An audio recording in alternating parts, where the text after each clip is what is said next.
Welcome to this short tutorial on how to attach an object or anything you want basically to a socket on your character or to a bone in the sequencer. In my case, I'm using a control rig, but you can use whatever rig you want. So first drag the object inside the scene or inside the level that you want to attach. In my case, it's this sword.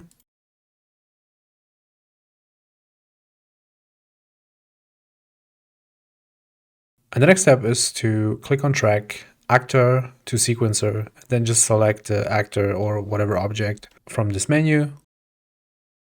Then it will pop right into the sequencer. And then you can right click the object in the sequencer and then click convert to spawnable, which gives us the possibility to modify its transform.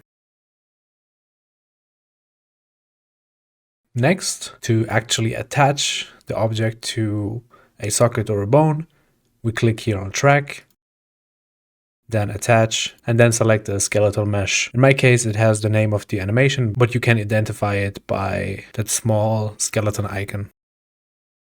Then just click on that and then choose a socket or a bone. In my case, I'm using this socket called weapon_R.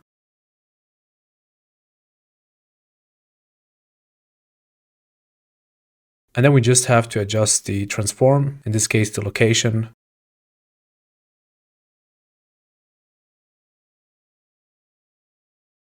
So it actually is in our hand. And that's basically it. Just make sure that the marker is at 0, or if it's not at 0, you will notice that the object in the timeline is a bit offset. So just move it back to 0. If you want more of these simple Unreal Engine tutorials, please subscribe or visit unrealexamples.com, where all these examples are also for free, but in text. And they're also open source, so if you have some neat tricks or want to contribute to the Unreal community, then please open a pull request. Thanks for watching, bye bye.